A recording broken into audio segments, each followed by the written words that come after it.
I had to learn what is yoga and what is this tradition that I'm doing. And if I'm going to teach yoga, is this true to who I am? Or am I just trying to make money off it?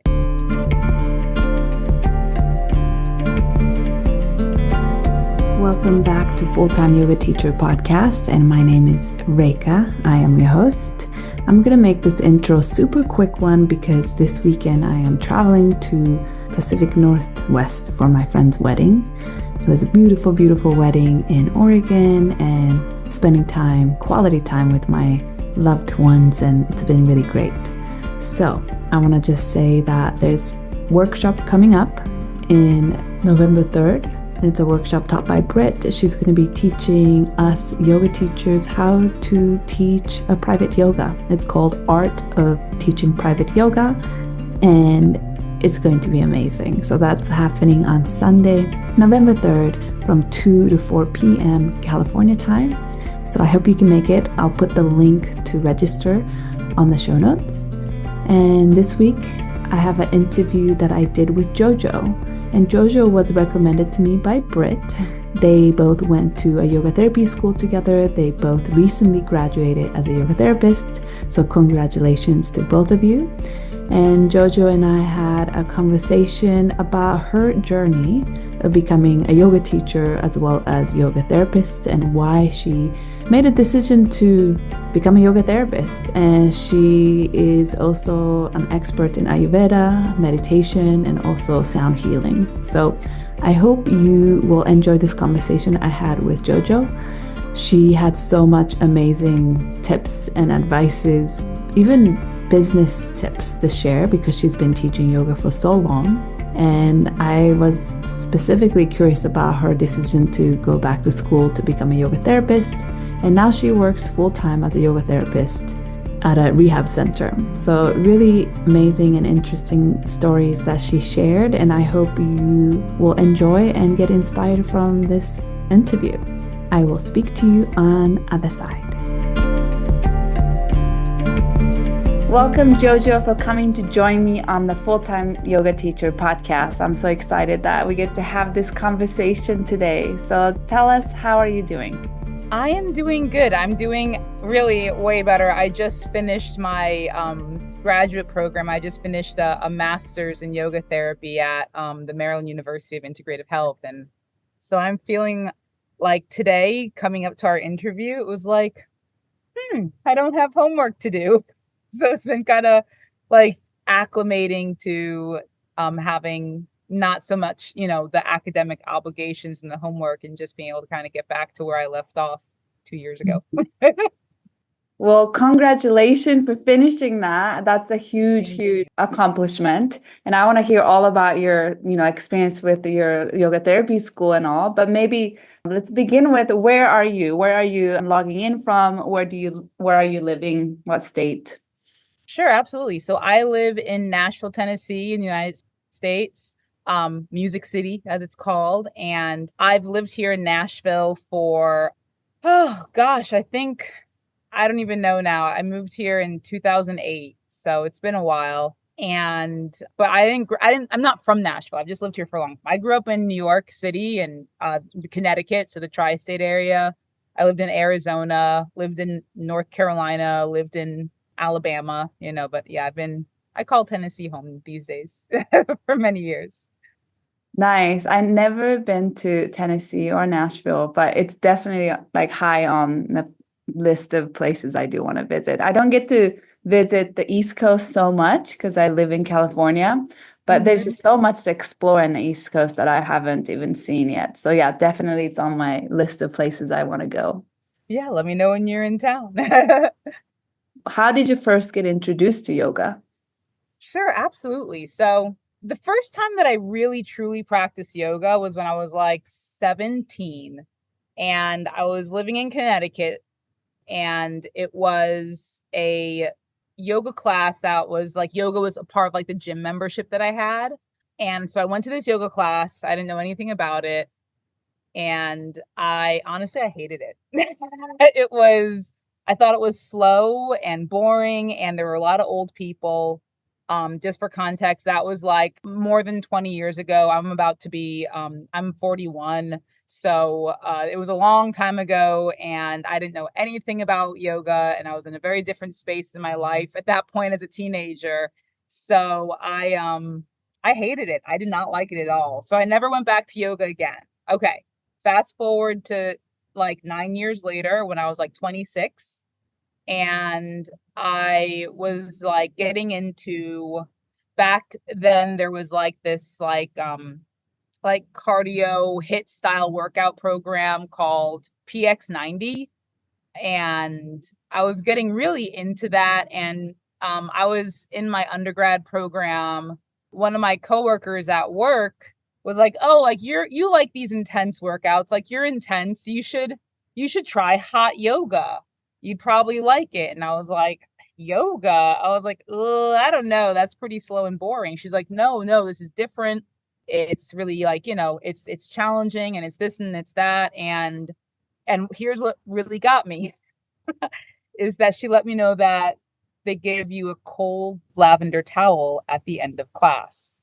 And that was just like, oh, a cold, like, what's that all about? I want a cold lavender towel. So I gave it a shot. I was like, sure, I guess I'll check it out and see what it's all about.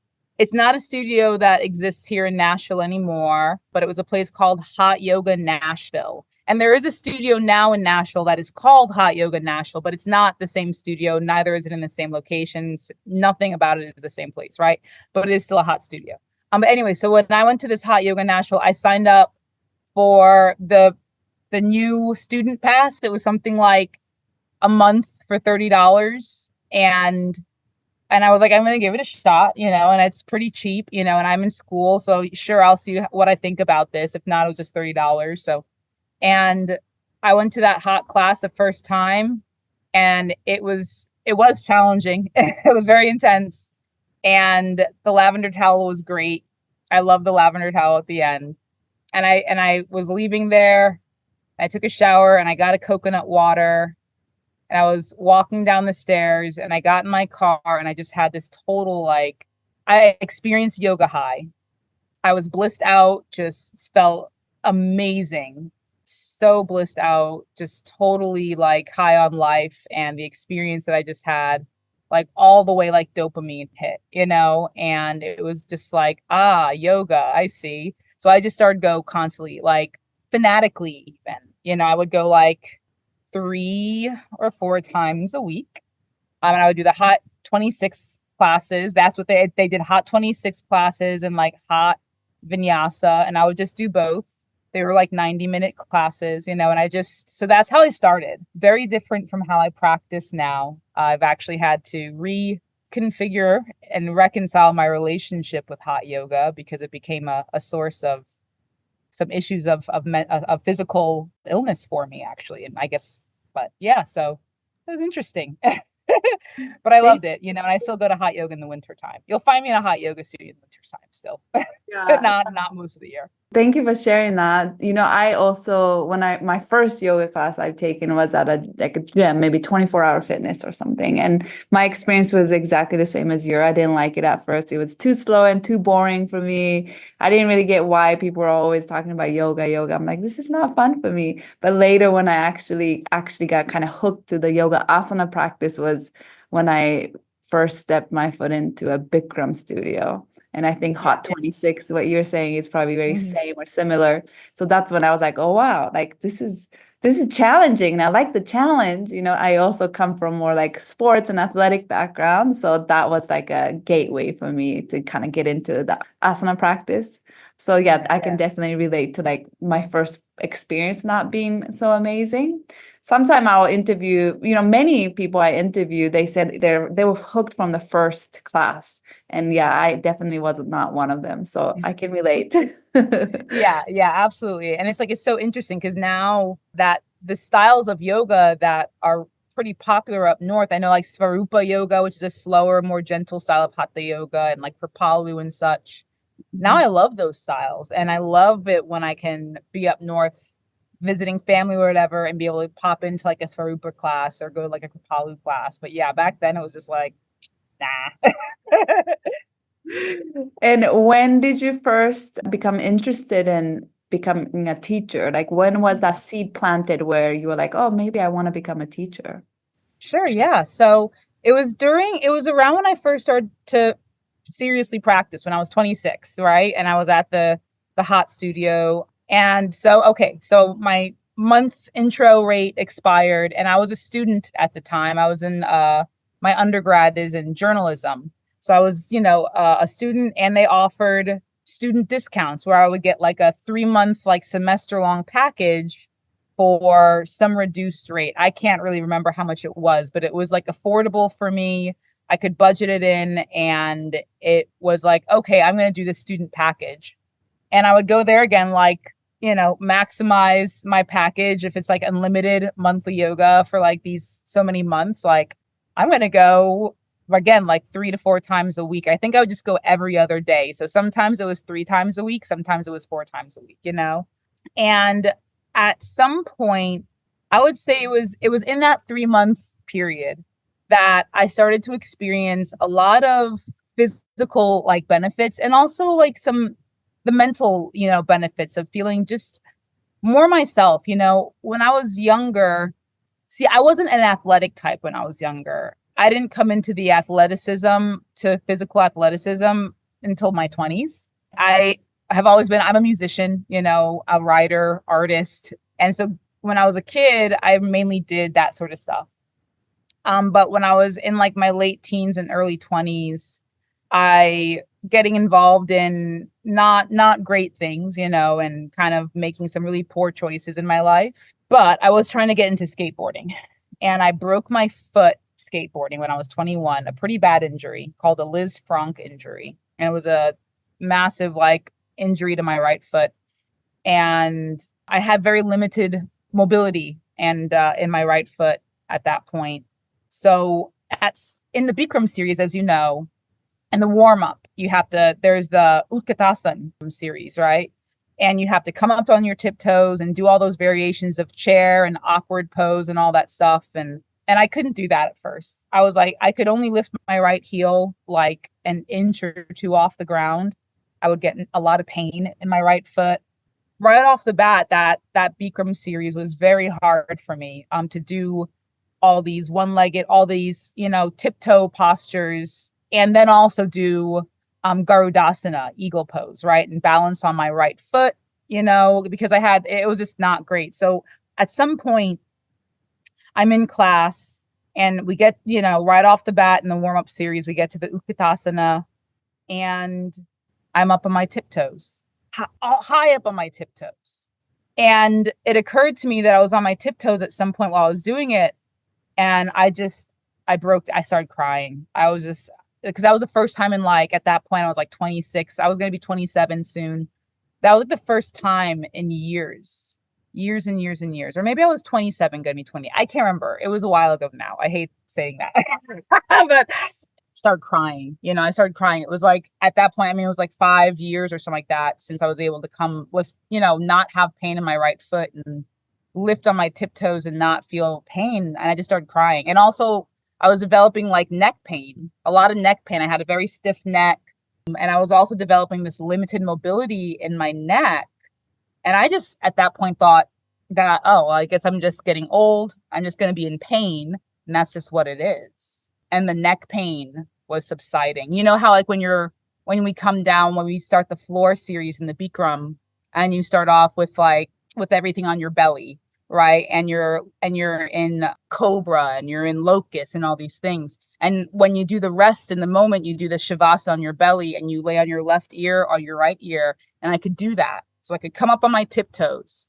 All of a sudden I could actually lay on my left ear, my right ear, and there wasn't pain. I could like turn my neck like full mobility. And I was just like, oh, okay, I love this, like I feel good. Pain, I feel like the pain is like moving out of my body that's been like building up.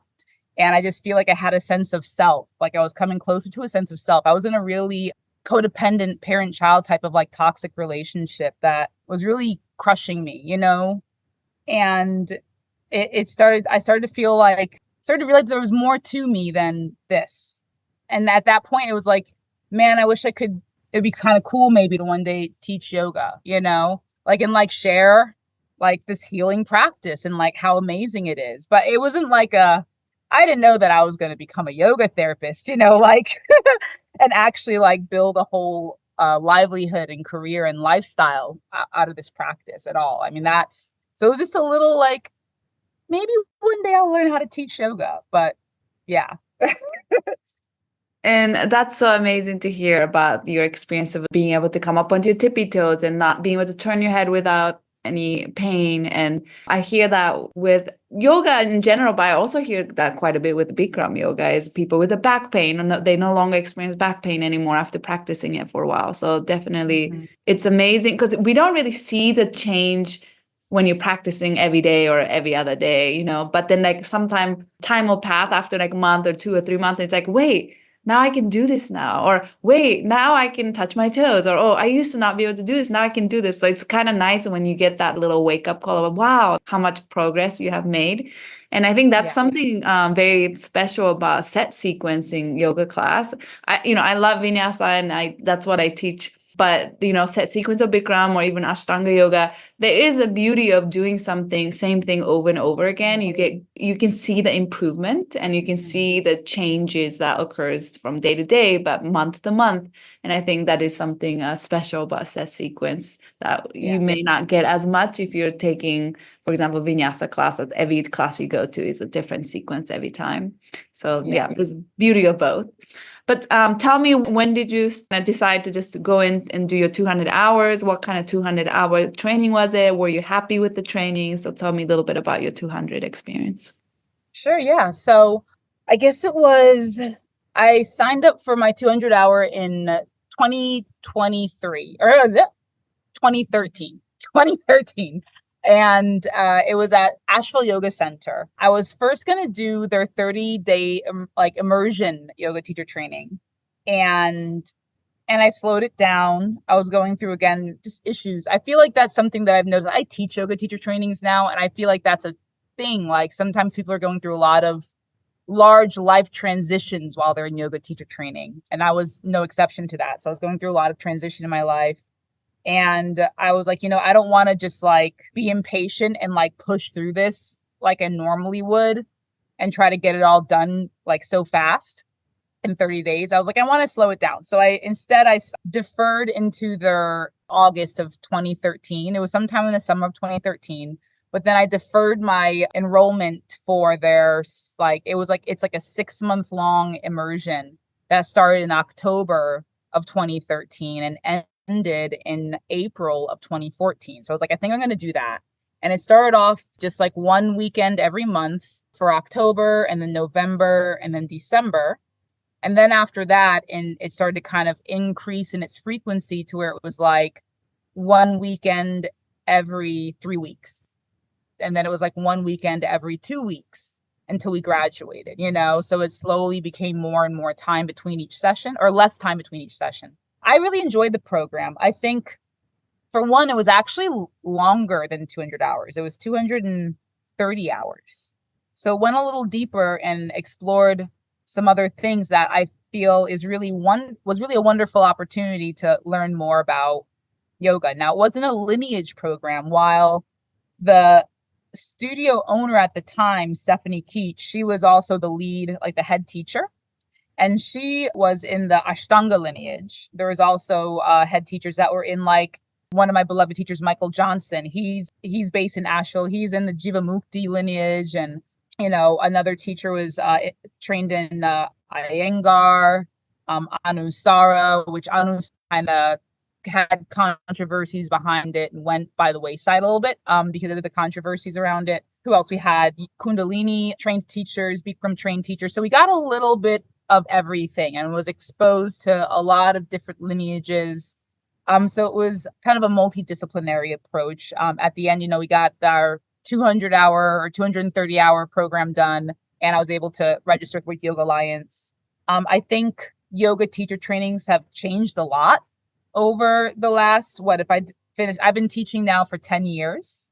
I think that in that 10-year time frame, there's been a lot more awareness of honoring the roots of yoga, of cultural appreciation, I think there's been a lot more awareness of the importance of diversity and equity and inclusivity in the training programs, especially in light of all the scandals that showed up, especially like, the Bikram scandal and how that all happened with Bikram Chaudhry leaving the country. And that's just, anyways, that's one of the reasons I don't really call it Bikram yoga anymore, because it wasn't his practice to begin with, like even that's a whole interesting story, but that's another conversation, but yeah, so that's how I came into it. I got a lot out of it. I learned how to teach vinyasa.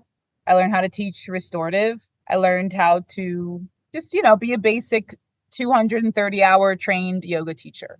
Yeah, sounds like such a well-rounded and, in-depth training where you got to learn from different lineages and not just one.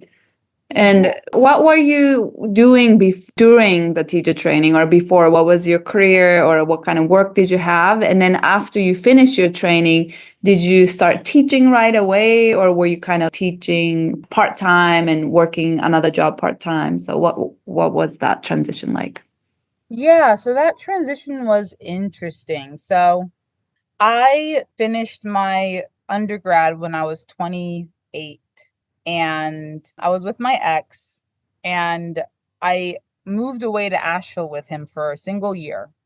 And I knew that it was probably not going to work. We had a lot of relationship problems, relationship problems. And when I moved to Asheville, I kind of like I had my internship in Nashville at a local paper here called the Nashville Scene. And they kind of just thought that I was going to start working there, right? But I was like, sorry, I'm moving. So then I started to work at a paper in Asheville, the Mountain Express. And then it was like, I gotta leave. Like, I can't be here anymore with this man. Like, and there's not enough space in Asheville for the two of us. So I left and I moved back to Nashville after a year of being with him, and kind of had to start all over again. I started to write for content creation and promotional work for a company called Kaleidoscope Media. I started to write for a paper, online paper called Homepage Media. And I also worked like some odd jobs. I worked at Trader Joe's. And also I was a musician, and that was a big thing for me. I really wanted to play music. And then I was just kind of teaching part-time, like after when I moved back to Nashville, it was 2013. So I lived in Asheville for 1 year, just the year of 2012. I moved back to Nashville in 2013, was just kind of trying to get my life back together at that point after leaving my ex. And in that year, 2013, I started yoga teacher training. And then I finished in 2014. That was the year that the band that I was in started to tour. And then we got signed on a record label as well. And at that point, I was like, well, I can't write the news and be on tour. So I'm going to go on tour. So I was a touring musician. At that point, I would like teach yoga when I was in town and also work at a cafe when I was in town. And I would tour this band called LL, and I played bass. And that kept up for several years. I pretty much started the band as soon as I moved back to Nashville, because people knew that I was a musician from before. And they're like, oh, like you should get her to play bass in this band. Like she's great, So it was like, all right. So I just joined the band like almost as soon as I moved back to Nashville. And we got signed to Mom and Pop Records in 2014. Really, a lot of my career has been focused on being a creative, which I think is very different because I didn't have, when I started to teach yoga full time. So it's kind of fast forward a little bit. So like I was in the band, taught yoga part time, was at the restaurant on the weekends, and really wanted to focus in on not being at the restaurant a lot. So I was teaching a lot of classes, subbing classes, all that sort of thing. Also had the flexibility to get up and go whenever we had to go out on tour. If I remember correctly, the longest like continual stint that we were on tour was 6 weeks maybe, or was it 8 weeks? I can't remember, but there was a time that I think it was like 2 months that I was like out of town. And there'd be like, usually like there was like just chunks of like 3 or 4 months that was just in and out of town more out of town than I would be in town, like, especially during the winter time and during the autumn, during the summer it would like be a little slower, but my mom was diagnosed with stage 4 colon cancer at the end of 2014 / beginning of 2015. And that was kind of a constant thing because throughout my career as a touring musician, my mom was also had terminal cancer. And when my mom finally went into hospice and was passing, she made it a little bit beyond the 2-year mark of her diagnosis. So now it's like the end of 2016, the beginning of 2017. And at that point, there was some poor choices, some poor business choices going on in the band, poor personal choices going on with some of the band members. And then for me, my mom is dying. And with a lot of things going on, I stepped away from being in the band so I could be with my mom, because it was like, well, they're not seeming to wanting to slow down for a minute so that I can have time to deal with my mom and be with my mom. She was going to move in with me. At this point, I met, my soon-to-be husband as well. We met in 2014 as well, the last Monday of 2014. So in 2017, when my mom passed on March 4th of 2017. And at that point, I realized I was like, I need to change what I'm doing. Like, I don't want to live a life that's full of regret. My mom had a hard life. She was a Jamaican immigrant, and, she had a lot of trauma as a young person that I knew about, growing up, a lot of childhood trauma. And I myself experienced childhood trauma. My father went by way of drug addiction. And I also experienced as a teenager in my early 20s, I experienced drug addiction as well. That's kind of was a big thing in my life, whether it was, from seeing my father being an addict and then me seeing that turning into myself when I was younger and knowing that I had to change things, right? So when my mom died and just knowing that she had so much hurt in her heart and so many things that she wanted to achieve in her life that she never did, I was like, I don't want that. I don't want that. I don't want to be pulled by, like, that's not me, that's not me. That's not my life. And I don't want the legacy to be like just more of the same generational or intergenerational trauma. So it was like, I think I want to do this for me. And I think I really love teaching yoga. And I think that I'm tired of being in the band because at that point it was like, I was just sick of like being up super late and just watching people the audience is just getting drunk, sometimes in the green room where like all the bands hang out, like just old habits were getting closer and closer to me, and I just like, I didn't want to risk my own sobriety as well. I've never really had an issue with drinking, but other things I would have issues with, So it was just like in typical me fashion, I just kind of was like, all right, I'm quitting this job and I am going to work full time as a yoga teacher. And I had a small amount of inheritance from my mom, from her passing. And it was like, this will see me through for the next year.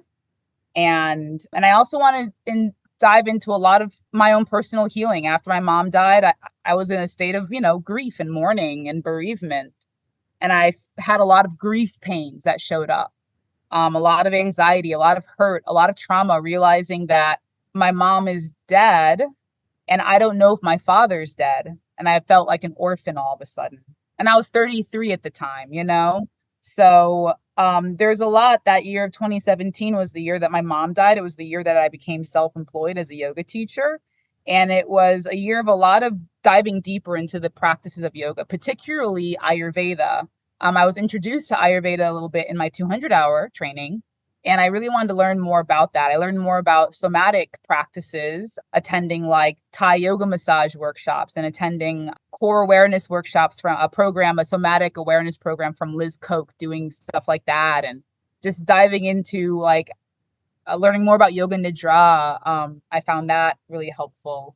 I started to just move more into yoga as a healing practice and a practice of self-discovery, less than it was a practice of just like staying fit and active and being flexible.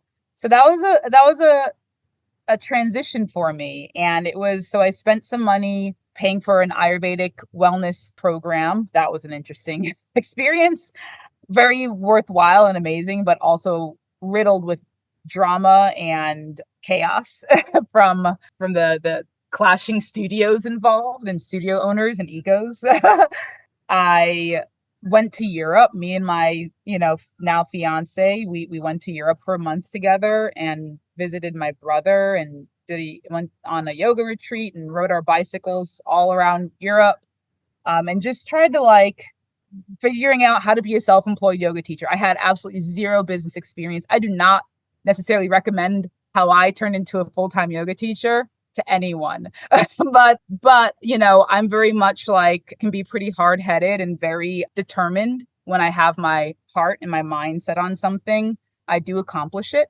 And I was absolutely motivated and determined to make it work because I didn't see any other thing at that point. I kind of let go of my career as a journalist. It never really got a chance to flourish because I was in such a transitional place in my life at the time that I graduated.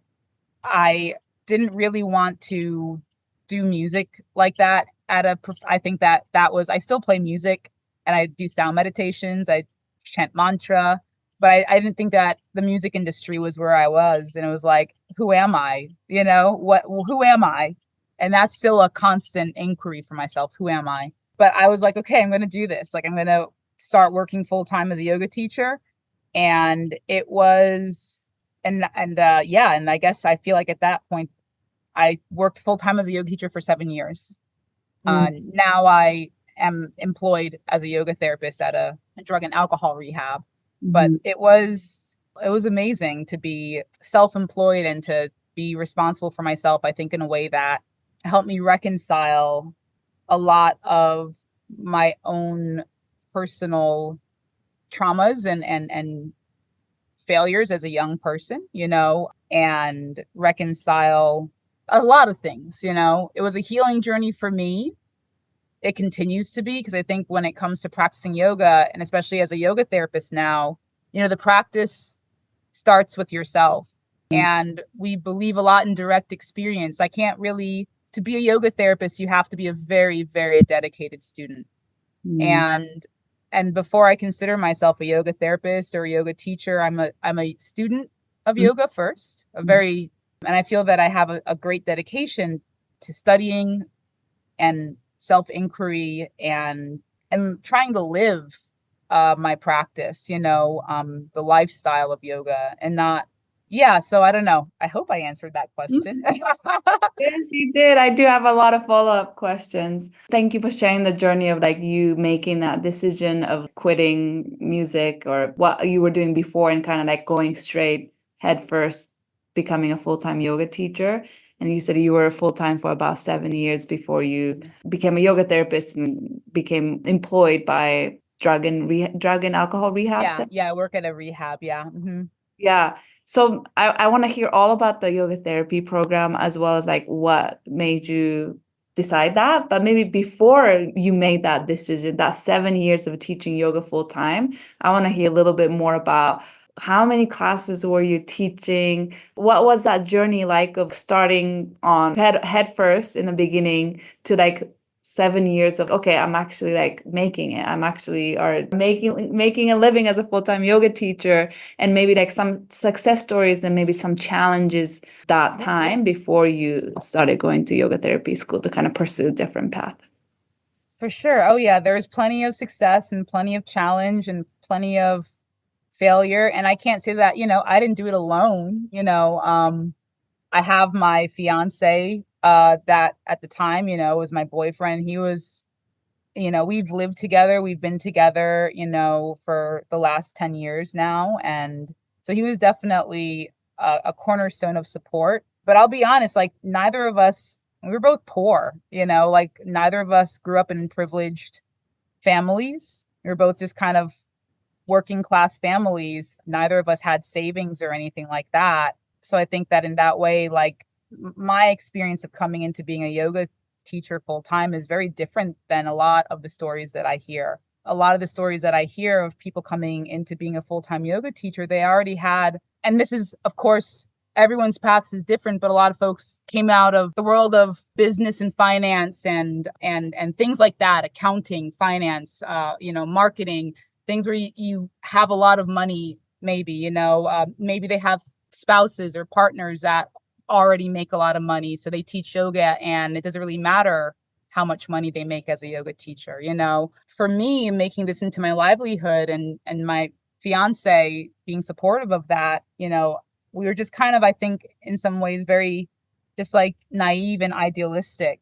And I just was really, he knows that when I say that I'm going to do something, nothing's going to stop me from achieving that. I get very, for better or worse, sometimes I can get a little myopic, and I became very driven at not just teaching more classes, but I knew that if I'm going to be self-employed yoga teacher, I need to work smarter and not harder, because I heard about how people end up teaching like 20 classes a week. And I'm like, and I was doing that, right? Teaching 20 classes a week and doing all this stuff. I was like, I don't want to spin my wheels and burn myself out and hate my own practice because I never have time for it. I'm just giving it away all the time. So I signed up for trainings. I did the Ayurveda training. That's actually how I was exposed to yoga therapy, was through my Ayurveda training, because yoga therapy, or in Ayurveda, is called yoga chikitsa, yoga as therapy. And it's a part of the wellness regimen of Ayurvedic, like medicine is yoga, So I did that. I started to teach. I was working on an admin team of a yoga studio and knew that I really wanted to teach teachers. So I started to shadow and mentor with the teacher training team of that studio. The studio no longer exists. It was called Kali Yuga Yoga in Nashville. So I would work very closely with the studio owner, and I learned a lot from the studio owner. Not only how to be a yoga teacher trainer and to teach yoga teachers, but also how to be a businesswoman and what works and what doesn't work in running a successful business. I never had a brick and mortar.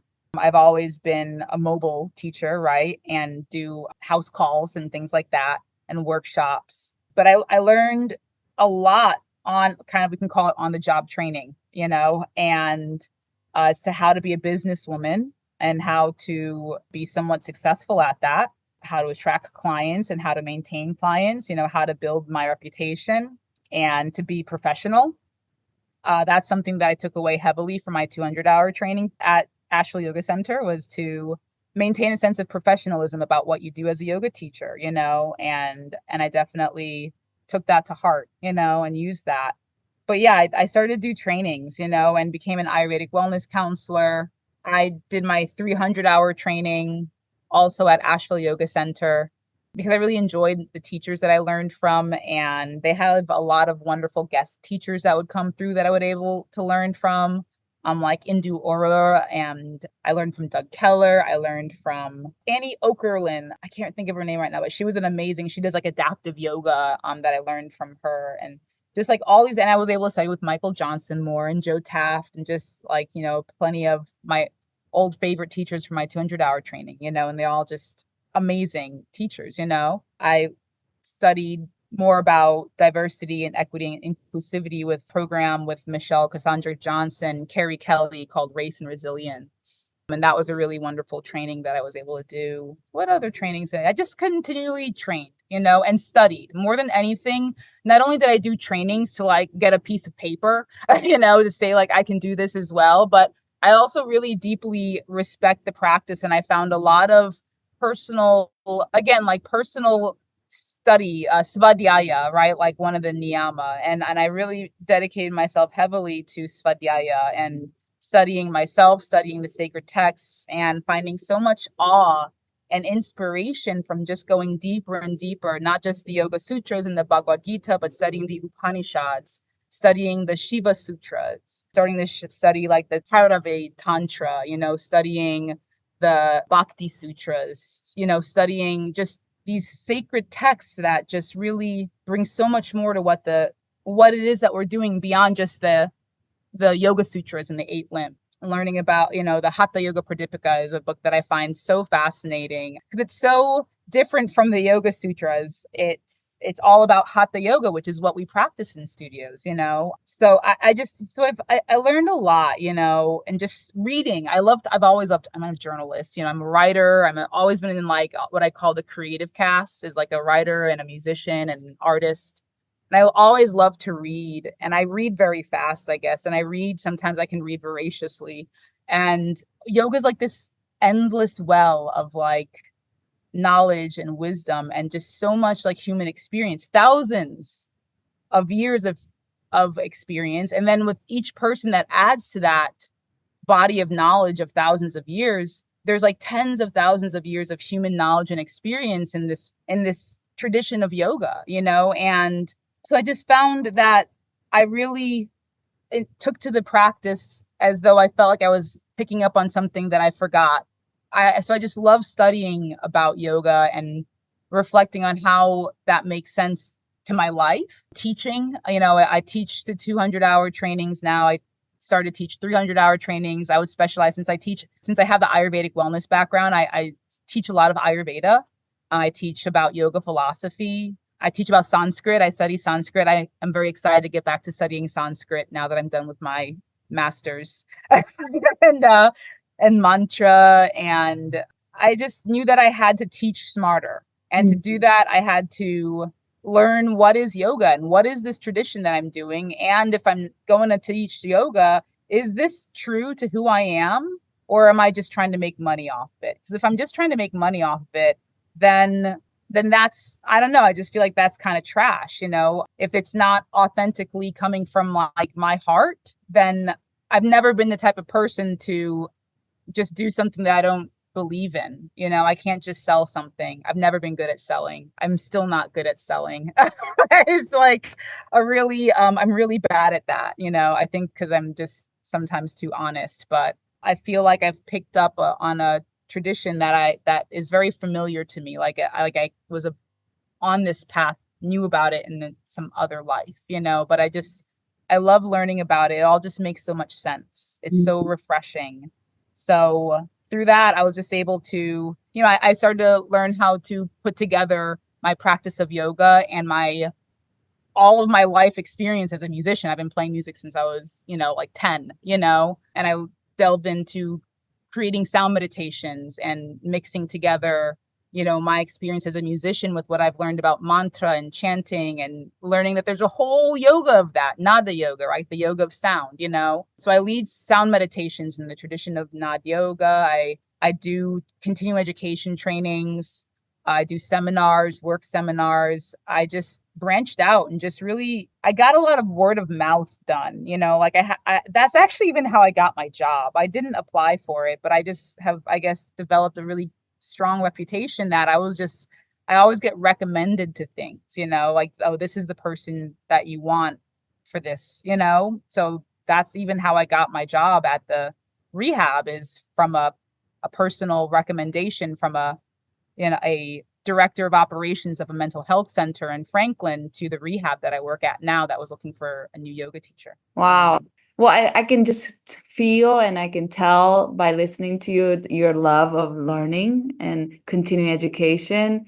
And I think that's such a big quality of a yoga teacher that I seek for, is like, I want to learn from teachers who's never stopped learning, you know, like, because I think you can tell when teachers kind of stopped learning, stopped taking any continuing education or reading, they kind of stay stagnant. And I think for me, I can tell that when teachers they're student first, like exactly what you said, student of yoga first before their teacher. And I tend to really gravitate towards teachers who, no matter how long they've been teaching, 40, 50, 60 years, they're still continuing to learn. And I think that's such a great quality that I can tell that you have, and something I really look for in a teacher. So thank you for sharing all the amazing trainings you have taken. And I also want to name that you said in the beginning, many full-time yoga teachers who call themselves full-time yoga teachers either came from another career that, you know, made a lot of money. Maybe they had a lot of savings before becoming a full-time teacher, or they have partner or some kind of support that they don't really have to rely too much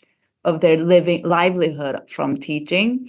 And I'm so glad you named that, because in the very beginning of my podcast, one of the episodes is like an intro, and I talk about that. There's two different type of full-time teachers. There's full-time teachers who don't have to completely rely on the income you make from teaching yoga because they have savings from previous career, a partner or inheritance, whatever it is. And then there's a teacher who actually have to like survive from teaching. And I like to distinguish that, because in the beginning, when I first decided I want to become a full-time teacher, I also went head first.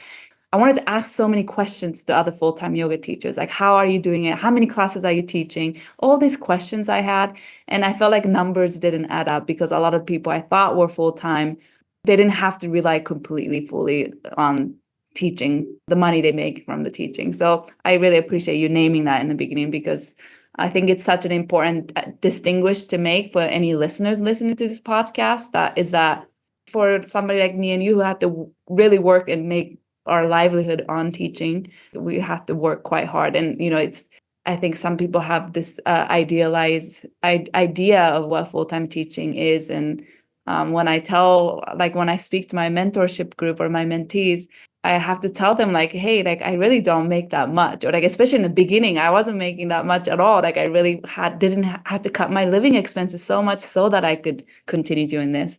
So yeah, I really appreciated you saying that. And also what you said that I really loved is this true to who I am, or am I just trying to make money from it? Like, are you teaching from your heart? And you said such an authentic person that it's very hard for you to sell something or offer something that you don't believe in completely or you don't feel aligned to. And I love what you said that, because it's so true. And I feel like I'm very similar to you in that way. It's really hard for me to sell things or market myself. But when it's so in alignment with who you are or what you are passionate about and you really believe in it, then it's like it comes natural, right? Because we believe in what we're teaching. So beautiful. The question I have was that during the time of this 7 years of teaching full-time, teaching yoga as your full-time job, can you give us and listeners some example of different income streams you had? I'm sure it wasn't only just the group classes you taught. So there was like teacher training that you did, a workshop, maybe private. So like, what were some of the different streams of income?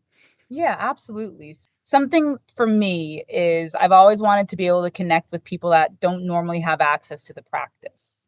And I've also had interesting experiences working at yoga studios, so I'm going to say like yoga studios, while I do love working in yoga studios and I feel really fortunate that I am still connected to a yoga studio that I support and think is a beautiful space, and I'm a part of their team there. Not a lot because I teach, I'm at the rehab, but my main income has always been my private clientele, and I would have private corporate and institutional clientele, and then private individual clientele. And then also studio classes. I would say that my bulk of my money would come from my private, corporate, and institutional groups, universities, public libraries, botanical gardens, companies, employee classes, things like that, to where I would get paid and it would be either very cheap or free for students to come, because these businesses have money and they have grant funding. And a lot of them are looking for ways to spend it. So that was always a thing. Like, why can't this should be a service for the people? Yoga, I believe that yoga should be free and accessible to as many people as we can give it free and accessible to. And there's corporations out there that have the money to pay us. So I had to learn what I was worth. As a 200-hour trained yoga teacher, I didn't feel like I really knew what my numbers were as far as what to ask and how to charge. At this point, I have a whole system, I have tiered pricing depending on what the service is that I'm offering and how big the groups are. I do have a price break for individuals versus corporate clients, because I know that a business is going to have more funding than an individual, a private person is going to have. With private people, if they can pay my rates, then they pay my rates as is. But I also want it to be accessible. So if you can't, I am willing to work with individuals at a sliding scale so that we can meet each other. When I work with private or corporate clients, I send them my rates and they're non-negotiable, because I know that a corporate client or an institution like a private university has money to pay me. So I'm not going to lessen or cheapen myself. And I encourage any other yoga teachers that are trying to figure it out, don't be afraid to ask for what you're worth, because we deserve that, because yoga is a specialty, and you can't just have anyone, especially if you have a lot of training. At this point, I have well over 2,000 hours worth of training. I have 300-hour trainings. I have Ayurvedic counseling training. I have somatic trainings. I have so many trainings. I have a master's degree now. So pay me. Like, folks can pay me. And if you have to say no, that's okay. I'm okay with rejection as well. And I think that's another thing that's really important. Like, maybe I'm not the yoga teacher for you. And that's something that I've always been okay with. I'm okay with not being everyone's yoga teacher. I'm okay with not being the popular yoga teacher. So that's all right with me. But I've always showed up and I've been very professional. I have a really strong reputation in town, and also being worth what a person pays for me, that has to align, So if I'm going to ask for $150 to $200 for this class, or if I'm going to be asking $500 for this class or anything like that, you're going to get your money's worth. I'll show up, I usually, when I have any sort of private clientele that comes through my streams, I always offer a free consultation, just like a brief 20-30 minute phone call, find out what your goals are, what it is that you're trying to create with this class, what are your intentions, and we can craft something then and there, so that we can talk, we can see if we actually want to work together. That's a part of my fees. Any planning hours that I do, any materials that I have to create, right? That goes into my fees. I also offer prop rentals. I have a small little stable of props that I can supply up to 10 people. And that's my smallest group tier. What I call a focus group is like less than 10 people. And so I can supply up to 10 peoples with props, with yoga mats, with blankets, with chairs, with blocks, with straps, and not bolsters right now, but eventually I'll get some bolsters, right? Because I just always want to have that as an opportunity. And that's just an easy way to increase your price point when you're having a session, when you're doing private bookings, and to make sure that like you're being paid for the time that it takes to care for your equipment. I spray down and I wipe down my mats. I have to buy a mat cleaner. I store them in a safe place where they don't get dusty and dirty. I wash all the blankets afterwards and keep them clean and put a little essential oil on them so that they always are like pleasant smelling and like calming. Everything gets cleaned and sanitized by me, and I have to pay for all that stuff. Just like if you're at a studio, and you have to pay for certain prop rentals, because we have to pay to make sure that everything gets cleaned at the end. And then just the price tiering. I also have travel fees. A certain amount of travel is included in my fees, 20 miles. But after that, there's a flat rate for the first mile over 20, and then an additional amount for every mile above that, right? And I put that all up front so that when a person's working with me, they know what they're getting into. This is what I offer. This is what I can offer. And this is what comes with what I offer. And also I have a cancellation policy that has been trial and error, right? Like it's been because I've experienced these things, but I'm pretty strict with my cancellation policy because this is my time and my money and my livelihood. So if you need to cancel in less than 24 hours or in less than 48 hours, then you forfeit your fee. And that's all it is to it. And that because you signed the contract, and I'm pretty upfront with that with people. I'm happy to work with folks that I'm happy to reschedule once. Mm-hmm. But after that, if you have to reschedule again, then you're forfeiting your fee because I can't keep doing that. I'm just a individual person, so I'm pretty, I guess I've developed, just a savviness, by working in studios, by working on my own, by seeing what works and what I need to protect myself and my livelihood. Because I got to pay my mortgage every month. I have to make sure that I'm fed, and my partner, my fiance, he's been, we've had a lot of transition. He's finishing his degree in electrical engineering. He's been in school for the last 3 years, to where I've been taking on a lot more of the financial responsibility. Not like a whole lot, but like, whereas I buy all of our groceries, for the most part, and pay for more things than he does while he's in school. Being in school at the same time while I was doing my master's and he's still finishing his bachelor's, that's an interesting experience, and that was around the time where it was very hard being in a grad program and also being self-employed. Very, very hard. Yeah. Oh my God. I can't. I mean, first of all, thank you for sharing all that, like different cancellation policy that you do. And you told us a little bit about the tiered pricing versus private client versus like in corporation client. Like those things are such an important point and things that you brought up. And I think it's hopefully listeners are listening and, they can take notes from everything that you shared because it's so true. And being able to hear from somebody like you who have years of experience and you kind of have refined your format of how you offer these things. I think it's so helpful to hear that. So thank you so much. And I want to kind of get into the grad school because Yeah.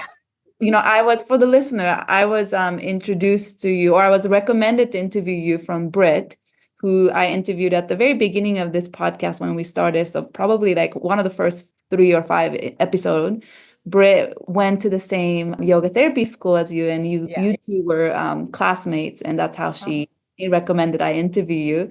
So I also have heard from Britt how difficult it was, that because she teaches like 30 private clients a week and still was Mm-hmm. going to grad school full time. I'm sure it was also very challenging and time consuming and big, huge investment, not only financially, but time and Oh, yeah. effort. So I want to know, how did you come to that decision of deciding to go back to school to become a yoga therapist? And I'll be curious to know, like, why that school? Like, why did you choose that school? And yeah, like your experience of, I know you just graduated, so tell us a little bit more about that experience. Yeah, absolutely. Yeah. So, and first shout out to cohort 11. Yoga therapy school and going to the masters, right? So I was introduced to yoga therapy through my Ayurvedic wellness program because yoga is used in Ayurveda as a therapeutic practice to support balancing a person's imbalances, right? Their dosha and their vikriti and all that sort of stuff, right? For health and wellness and for all that sort of stuff. Okay, so it was like, oh, yoga is therapy. Like, what's that all about? Because to be an Ayurvedic wellness counselor, you don't have to be a yoga teacher.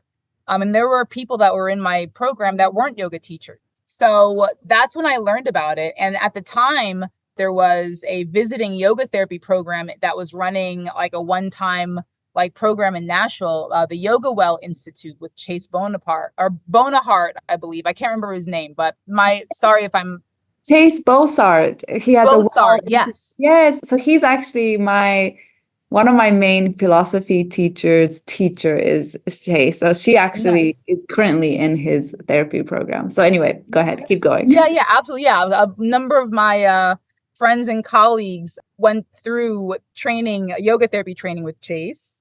And actually here in Nashville, there's a number of yoga therapists in Nashville. It's kind of interesting. So some of my friends were going through the yoga therapy program with the Yoga Well Institute with Chase, and I was like, oh, like yoga therapy, like what is this, And I looked at like the curriculum, and that's when I was first kind of introduced to the International Association of Yoga Therapists, and it was like, like maybe this could be something for me in the future, but right now I'm doing this and it's so expensive and a long training, and so there were a few other things going on, but for me, when I decided that I want to do this program was when I was kind of at a crossroads during the pandemic. I think everyone talk about a transition and right, a global transition. And I mean, that's when my fiance started school and decided that he wanted to get out of working like the blue collar jobs that he was doing and do something that was more in line with his, abilities, which happens to be electrical engineering. He's in that because he loves it, right? And I was like, I think I want to go back to school. I knew that I would kind of wasn't interested in being a full-time self-employed yoga teacher anymore. I still wanted to work as a full-time yoga teacher, but I didn't believe that self-employment was really where I wanted to be because the hustle and the grind and kind of getting ahead, always having this sense of insecurity. Am I going to have all my clients resign again at the end of their contract? A lot of my contracts would be yearly contracts, right? Which is nice, or for the entire season that year, right? So that was always steady. I would know that, but it's always like, oh gosh, like, are we going to redo this contract next year? So it was always like this, like, it's a feeling, just like palm sweaty, ma spaghetti sort of thing. And it's just like, so here I am. I think it was around 2021 or so. I just finished my 300-hour training, and I knew that I kind of wanted to shift gears and work more within a clinical setting, and access bringing the practice to people in not necessarily in hospitals, but I really wanted to get into mental health. The practice of yoga has done a lot for my own personal mental health and stability and ability to emotionally regulate. I did what was called a heart math personal resilience coach program, which is an evidence-based program that uses a lot of, there's so many ways in which heart math leans into a lot of the tools of mindfulness and meditation, but it's an evidence-based program that's based off of like the idea of heart rate variability and coherent heart and breath breathing and polyvagal theory in certain ways like that, right? Anyway, so I was like, okay, I really want to get into clinical settings. I really want to get into more mental health and mental well-being. I also know one of my good girlfriends, she's a OBGYN practitioner. I know that getting into hospitals and starting to really work in healthcare, you kind of need a master's, or a PhD, like it's getting really, like they're really looking for like clinicians, to work in a hospital. Because I've seen friends work in hospitals as yoga teachers, and they end up just like they don't get paid well, or it's just like a very like part-time occasional thing, or a volunteer thing. And it's just like, I really don't think I really want to do that with all the skill and expertise that I've amassed over these years. I want to be able to really apply this, So I was thinking about looking into doing a master's in moving into maybe psychology and pursuing psychology as a master's, or looking into really neuropsychology and how like the intersection of neuroscience and psychology. And so that I could study more about meditation and bring meditation and yoga into healthcare and into clinical settings as a professional. So I was kind of asking around and trying to like see like because I also knew about yoga therapy. I was like, man, I would love to do a yoga therapy program, but I don't think I want to do a certification because I already have so many certifications. I really feel like in living in the United States, the standard of education is a degree, a bachelor's, a master's, a PhD.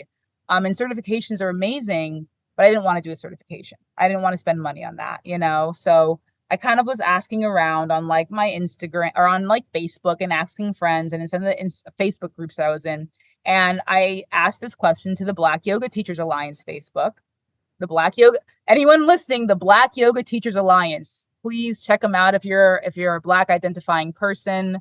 If there's just so many resources there, So I just asked. It was just like, anyone know of like, this is what I'm trying to do.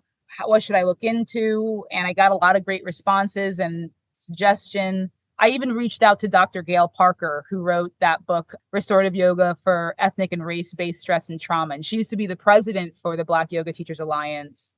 I knew that she was a trained like psychotherapist as well as a yoga therapist, So I emailed her and she responded. I really appreciated that. But someone on the Black Yoga Teachers Alliance, she recommended if I checked out Maryland University of Integrative Health, if I've looked into their Masters of Yoga Therapy. And I was like, Masters of Yoga Therapy? Like, what's that? I kind of had this conversation with Nazeha, is her name. And she like talked to me about it. She was a alumni of the yoga therapy program. I believe she said that she graduated in like cohort 5 or something like that. And at the time she was a part of the clinical training team as well. She's not anymore, but she was at the time. And she like put me in touch. She gave me the information. So I was like, oh, I'll check this out. And it just like really looked like in line with what I was wanting to do. So I signed up and I meet the requirements, of what they needed. And I was accepted and I started, I was like looking into it in 2021 and I decided I was going to try to do this in 2022. So I submitted my application when it opened up, when applications open. And I got in. It was just like, because I really wanted to move into clinical settings and work in mental health support people that are experiencing, trauma and addiction and trying to figure out how to not just survive, but thrive, and I feel like that's been a lot of my life as an adult, was figuring out not just how to survive, but thrive, especially having a background of, adverse childhood experiences and having the experience, my father becoming an addict, my mom, struggling to like make ends meet, kind of the way that intergenerational trauma and intergenerational, addiction and all these things, they're not just, there's a biological factor to them, but there's also an environmental factor, right? So like, how do we look at like this kind of stress vulnerability, and how can I like support people to show like, hey, there's another way? And it takes time and work and effort. Like, it's like yoga is not a quick fix, but like yoga can support you. When I started to practice yoga, I didn't do it expressly for my mental health and for like addiction, like relapse prevention or anything like that. But I've learned over my years of practicing that if it weren't for my yoga practice, when my mom died, I would have gotten high 100%. If it weren't for my yoga practice, when I was leaving my ex, I would have gotten high, like there's all sorts of things. And it's like, I've just learned like all this resilience and self-empowerment and self-awareness through my yoga practice, and it's not unique to me. It's replicable. It's documented. There's thousands of years of documentation of yoga elevating human consciousness. If you allow yourself to be dedicated to the practice and not just look for how the practice can help you, but how can you live this practice? How can you be immersed in the practice and be authentic to the practice and know that it's not just a practice, that it's a lifestyle and that it's also an experience. So when I think of yoga, I think of not just the practice of yoga, I think of it as a way of living and a state of being. And how can I be a part of that? How can I embrace that? And how can it be a part of me? So yeah, so this has just been a way to start to shift my career and still be full-time yoga teacher, but not self-employed anymore. Yeah. And I'm curious because I'm actually really personally curious about that program, because I've been hearing from Britt, and I did look up their website, and applying for yoga therapy program has been on my mind for some years now. And her program sounded very interesting because it is a master's program. You are going to get masters out of it. What do you think? Well, not masters, but there's a yoga therapy program offered at a private university in California called LMU, Loyola Marymount University. Loyola Marymount, yeah. But I don't think actually yoga therapy program is a certification. I don't think it's a master's degree. They have a yoga Yeah, study I think program that has a master's, but yeah, in California, I want to say that the Vivekananda Yoga University offers a master's in yoga, and you can concentrate in yoga therapy. okay. I think those are the only two. I'd have to, the one that I went to, which is actually MUIH, is been acquired by the Notre Dame of Maryland University. So Maryland University of Integrative Health, my cohort 11 that just graduated is the last cohort to graduate from MUIH official. After that, the next cohort after us, cohort 12, their degree will technically actually be from Notre Dame of Maryland University, which is in Baltimore. But the program is still there. It's still the same program, but it's just now part of a bigger university, and will be hopefully be able to reach more people and bring more credibility and research to the field. And I heard they're gonna start offering virtual only option as well for people who live out of state. It currently is virtual only. Okay. I don't know if there's so my cohort was the last cohort that had the hybrid virtual and in-person format. The cohort after us, cohort 12, they've been virtual only. And as far as I know for now, I don't know when they're going to bring it back to having an in-person component. I honestly hope that eventually they do, because there is something really powerful about being in person, but it's also makes it way more accessible, that being virtual only, for folks that can't travel all the way out to Maryland every other month. Yes. And my question is, I asked this to almost all the yoga therapists who I get to interview.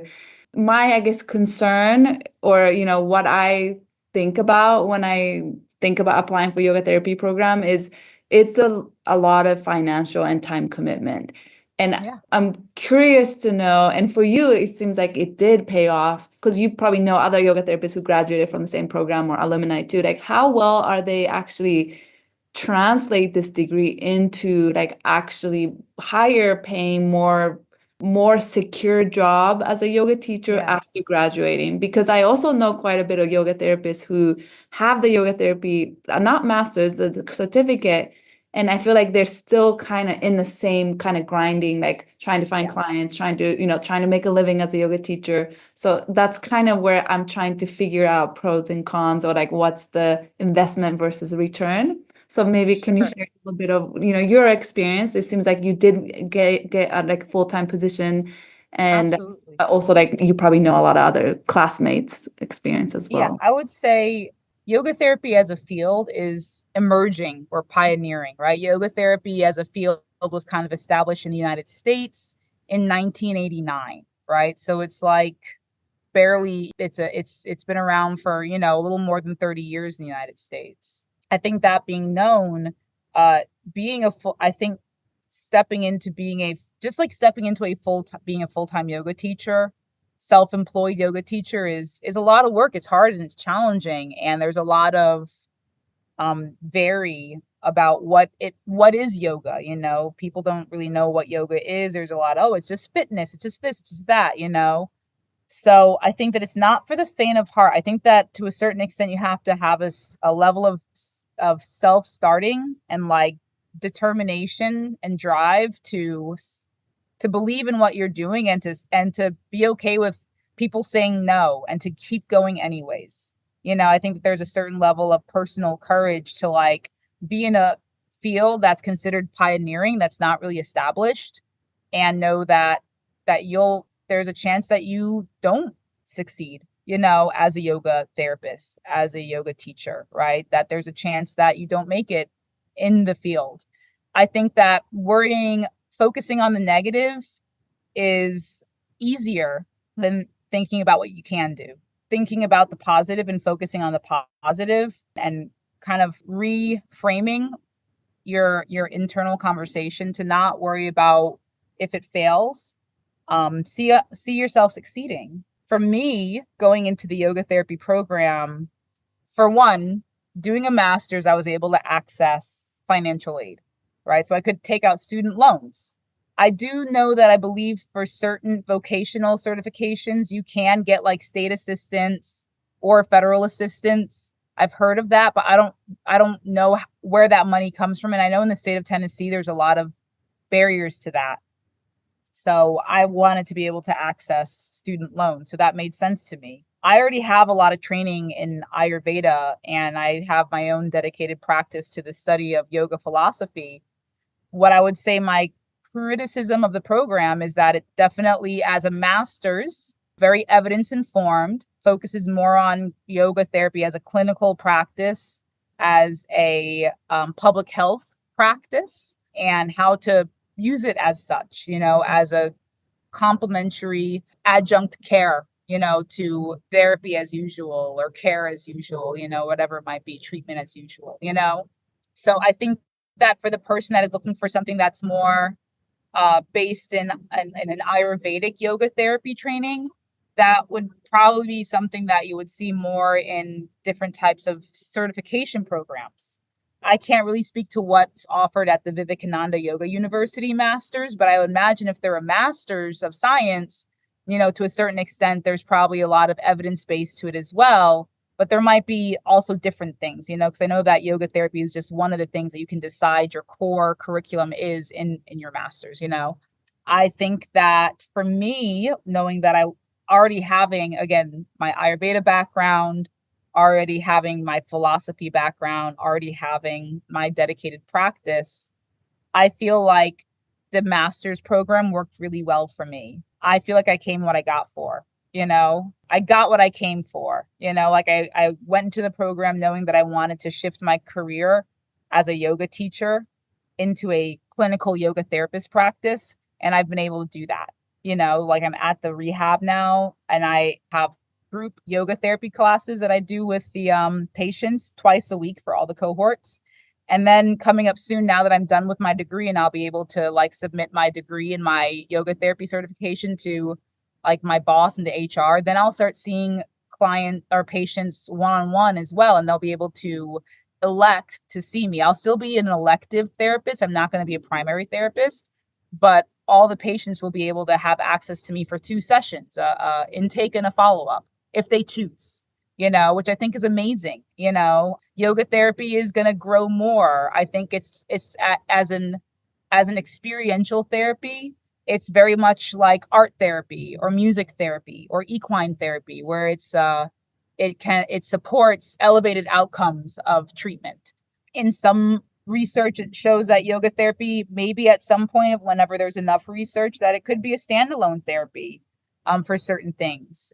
But it's not up there like physical therapy is like a standalone thing that you can go to physical therapy to treat a situation, or it's more like acupuncture, right? All those things that I named, or complementary. I think that there's plenty of validity in the certification programs. All the programs are a minimum of 800 hours, and you already have to have a 200-hour training done. And some yoga therapy programs also want you to already have a 300-hour training done as well. So the bar to entry is already elevated. You can't just walk in off the street. Like, you already have to have a dedicated practice and, knowledge of yoga, because we kind of hit the ground running.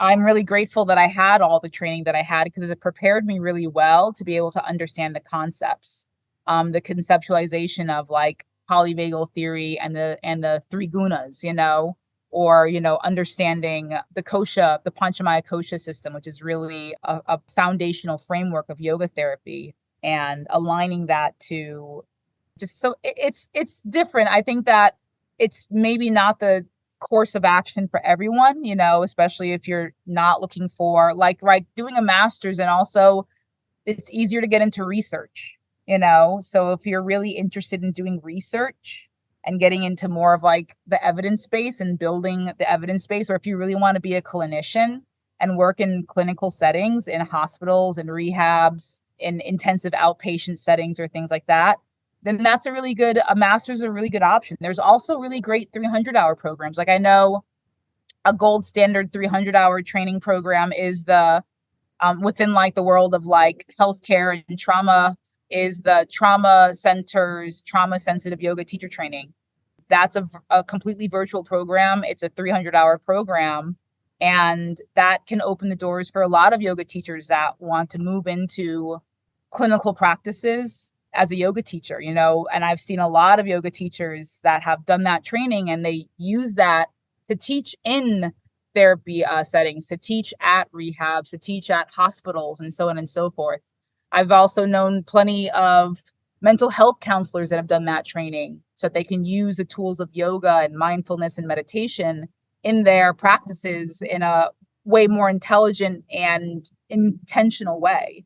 So I think it just depends, on what it is that you or anyone else as a yoga teacher wants to see their career. Like, if you're interested more in doing more of the experiences, I think if you're more interested in doing retreats and doing experiential practices like that, then I think that maybe doing the yoga therapy can still help you with that and give you more knowledge and skill to draw from. But I know plenty of yoga teachers that are 500-hour trained that have really successful careers leading retreats and leading experiences and leading yoga teacher trainings. You don't have to be a yoga therapist to teach yoga teacher trainings. You just have to be an experienced registered yoga teacher with a 500-hour, and there is requirements as to what that is now from Yoga Alliance. I think that, but there's all sorts of other avenues. I just think for me personally, it made a lot of sense with what my career goals were, and not really wanting to be self-employed anymore, because I've never really been the one to do retreats and I love doing yoga experiences, but for me, I really want to teach. I love teaching teachers. So also doing the masters has really empowered me to teach teachers more effectively and with more confidence, and to really develop my own knowledge base to be able to provide safe instructions for teachers teaching teachers. as a teacher that teaches teachers, I should say. And I think that then going into a clinical setting and being prepared, like teaching in a rehab, like being a yoga therapist in a rehab and is very different. A clinical setting is very different than teaching in any sort of public setting where people volunteer to go to a yoga class. Like where I teach, I love what I do and I love the patients and I'm so grateful to be there. Like every day, I'm just like, I love it, but it's challenging. Classes get disrupted. People come in and have to pull patients for all sorts of reasons, folks are talking all the time, and it's already happened, it's a rehab. Relapse rates are really high, when it comes to substance use. And I've already seen 2 patients back on the streets, one of them today, and that hurts. It does, and I have to remember not to get too wrapped up in my patients' personal narratives, so in the yoga therapy program, we learn a lot about how to hold clinical therapeutic presence and what that means. We learn about transference and countertransference and how to protect yourself as a therapist, because working in a clinical setting, there's ways that you have to hold very strong boundaries for yourself, for your own safety, and for the safety of your clients and your patients.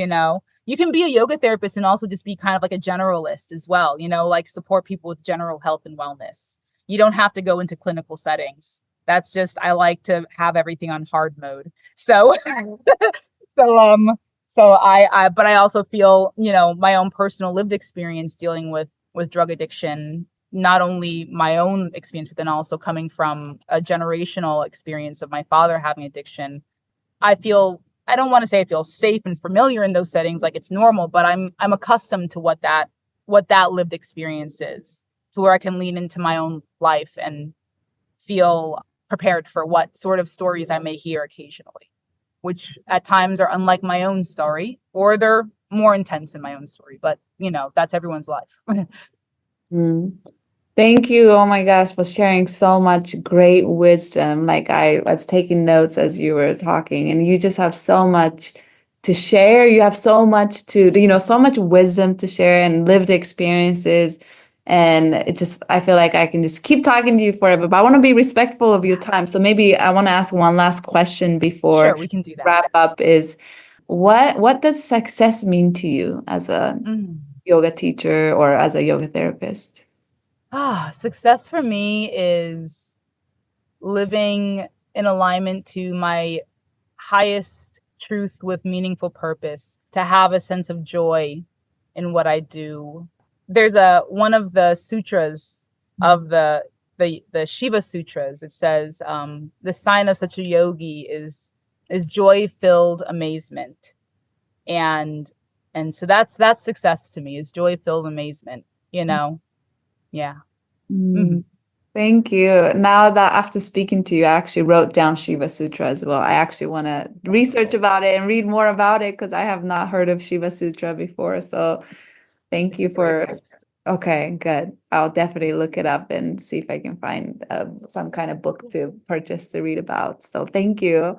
Oh my goodness, Jojo, thank you so much. You shared so many amazing tips, advices, wisdoms, your journey, your own lived experiences, and you're just full of amazing information. And I really appreciate you taking this time to chat with me and share your story and your journey on this podcast for listeners to hear. Thank you for having me. And is there anywhere, if listeners want to find you, do you have a website? Do you have social media? Anything that they can find you, connect with you if they want to, I don't know, chat with you or work with you in the future, or any upcoming offerings? Yeah, absolutely. So right now, I am in a state of transition as usual. And I'm switching websites. So I don't actually have an active website right now, but I do have my Instagram. My Instagram is Jojo_Tutema, which is my middle name. And so that's JoJo_TOTAYHMA.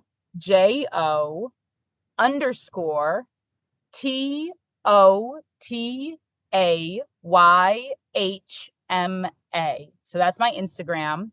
And also, if anyone wants to email me, my email address is yogibassist@gmail.com. And that's YOGIBASSIST.